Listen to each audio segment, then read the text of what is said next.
తిరుపతిలో Janasena party Kiran royal ఆయన కైఫో నైఫో వైఫో video ఏ విధంగా సోషల్ మీడియాలో వైరల్ అయిందో మీరు అందరూ కూడా చూశారు. అతని మీద జనసేన పార్టీ ఏమైనా సరే కఠిన చర్యలు తీసుకుందా? లేదు. రస్కరాజా వీడియోస్ అన్నీ కూడా బీభత్సంగా మీడియాలో సోషల్ మీడియాలో వైరల్ అయితే ఆ రస్కరాజా మీద పవన్ కళ్యాణ్ గారు ఎటువంటి యాక్షన్ కూడా తీసుకోలేదు. తర్వాత ఆ సత్యవేడు తెలుగుదేశం పార్టీ ఎమ్మెల్యే ఆదిమూలం గారు ఏకంగా బాధితురాలు మీడియా ముందుకు వచ్చి చెప్పుకునింది.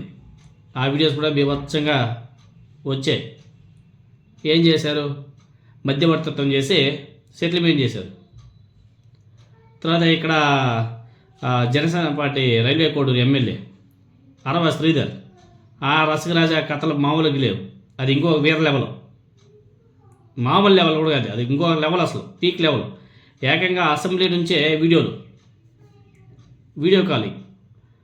రసకరాజా మామూలు లేదు. ఆయన మీద ఏమైనా తీసుకున్నారు కఠిన చర్యలు? ఇంకా ఆయన సపోర్ట్ చేస్తూ పచ్చ మీడియా కొంతమంది తెలుగుదేశం అదేవిధంగా జనసేన పార్టీ వాళ్ళు సపోర్ట్ చేస్తూ ఆయనకి గట్టిగా జాకెట్ పెట్టి పైకి లేపుతున్నారు. అదంతా పోనే ఇప్పుడు మన బిఆర్ నాయుడు గారు టీటీడీ చైర్మన్, చెప్పుకోవడానికి చాలా బాధేస్తుంది, కానీ టీటీడీ చైర్మన్గా ఎందుకు నియమించారో తెలియదు. కానీ ఆ రసకరాజా వీడియోస్ గత కొద్ది రోజుల నుంచి బీభత్సంగా యావత్ ప్రపంచం మొత్తం కూడా వైరల్ అయిపోయాయి. ఎందుకంటే ఆయన మామూలు వ్యక్తి అయితే అంత వైరల్ అయ్యేది కాదు. టీటీడీ చైర్మన్ కాబట్టి ఆయన గురించి బాగా డిస్కషన్స్ కూడా ఎక్కువైపోయినాయి ప్రపంచవ్యాప్తంగా. ఆ రసకరాజా మీద ఏమైనా సరే తెలుగుదేశం పార్టీ కూటమి ప్రభుత్వం ఏమైనా సరే కఠిన చర్యలు తీసుకుందా? ఆయన మీద కేసు నమోదు చేసిందా? లేదు.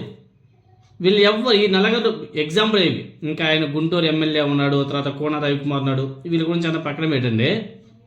వీళ్ళ మీద ఎవరి మీదైనా సరే కేసు పెట్టి విచారణ జరిపి వీళ్ళు తప్పు చేయలేదని చెప్పేసి ఎక్కడైనా సరే కూటమి ప్రభుత్వం చేసిందా? లేదు. వీళ్ళు ఏం చేసినా కరెక్ట్ అంట. ఇంకా బిఆర్ నాయుడు గారు తన తప్పుని కప్పిపుచ్చుకునే ప్రయత్నం. ఆ వీడియోలో ఏముంది? దాంట్లో ఏం తప్పు ఉంది? దాంట్లో అసభ్యకరంగా ఏముంది అని చెప్పేసి మాట్లాడాడు. మరి ఆ వీడియోలో ఎటువంటి అసభ్యకరమైనటువంటి సన్నివేశాలు లేవంటున్నావు కదా. మరి ఆ దువ్వాడ శ్రీనివాస్ గారు, అదేవిధంగా మాధురి గారు, తర్వాత ఇంకొక మహిళ, ఆమె బిగ్ బాస్ ఫ్రేమ్ అంట తనూజ, వాళ్ళు ఎగ్లెస్ కేకు తిరుమలలో బర్త్డేకి కట్ చేశారంట. ఎగ్లెస్ కోడిగుడ్డు లేని కేక్ని తిరుమలలో తనూజ బర్త్డే సందర్భంగా కట్ చేసినారంట. అది కూడా హోటల్లో కట్ చేసినారు. అది తప్పైందంట. కోర్స్ వాళ్ళు చెప్తున్నారు, వీడియో కూడా రిలీజ్ చేశారు దువ్వాడ శ్రీనివాస్ గారు. తిరుమలలో కేక్ కట్ చేయడం నిషేధం అని చెప్పేసి మాకు తెలియకుండా జరిగిపోయింది అని చెప్పేసి ఆయన ఎక్స్ప్లెనేషన్ కూడా ఇచ్చారు. కానీ పచ్చ మీడియాలో దాని గురించి ఏ విధంగా మాట్లాడుతున్నారంటే అదేదో పెద్ద తప్పు చేసేసినట్టు, ఏదో వాళ్ళేది ఇంకేదో చేసేసినట్టు మాట్లాడుతున్నారు. అరే మన బిఆర్ నాయుడు గారు రెడ్ హ్యాండెడ్గా దొరికిపోయాడు, ఆయన చేసింది తప్పు కాదంట.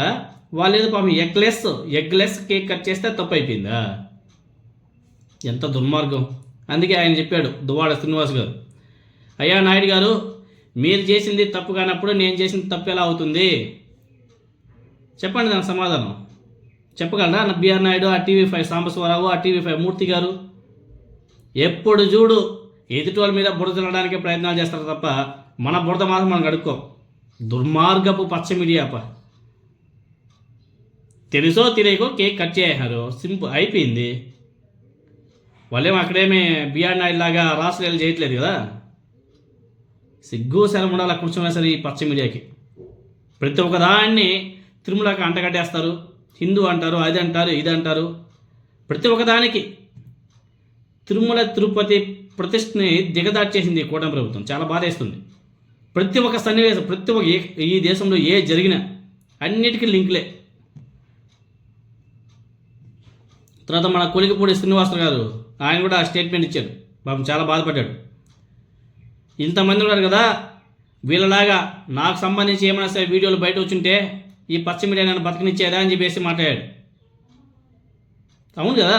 ఒకవేళ బిఆర్ నాయుడు, అరవై శ్రీధర్, అదేవిధంగా కిరణ్ రాయల్, ఆదిమూలం గారి వీడియోస్ లాగా ఈ కొలిగిపూడి శ్రీనివాస్, ఆయన తెలుగుదేశం పార్టీ ఎమ్మెల్యే, ఆయన వీడియోస్ కానీ ఎక్కడైనా ఒకటి వచ్చుంటే ఈ పచ్చ మీడియా ఉండేదా? సైలెంట్గా ఉండేదా? చుచ్చు పోపిచ్చేసేదేమో పాపం. ఆయన అదే బాధపడ్డాడు ఆయన ఏమన్నాడంటే, రీసెంట్గా పెద్ద ఆయన బిఆర్ నాయుడు గురించి కొన్ని వీడియోస్ వచ్చాయి, అలాంటి వీడియో ఒకటి నా గురించి వచ్చి ఉంటే ఈ పార్టీకి ఏమయ్యేది, ఇరాన్ అమెరికా యుద్ధం పోయి నా మీద యుద్ధం జరిగేది అని చెప్పేసి కొలిగిపూడి శ్రీనివాస్ గారు మాట్లాడారు. పొరపాటున ఆయన వీడియోస్ కానీ దొరికి ఉంటే నా సామిరంగా సరబా అని చెప్పేసి రంగంలోకి దూకి చీల్చి చండాడేసి రచ్చ చేసేది ఈనాడు, ఆంధ్రజ్యోతి, అదేవిధంగా పచ్చ మీడియా అంతా కూడా, ఇంకా TV5, ABN న్యూస్, ఇంకా ఉండే కదా తోక అన్నీ కూడా. ఎంత దుర్మార్గపు మీడియా మన తెలుగు రాష్ట్రాల్లో ఉందో ప్రజలంతా కూడా ఆలోచన చేయవలసిన అవసరం కూడా ఉంది. వీళ్ళు చేస్తే ఏమో తప్పులు కాదంట, వేరే వాళ్ళు చేస్తేనేమో తప్పులంట. సిగ్గుండాలి కొంచెం అనే సరే.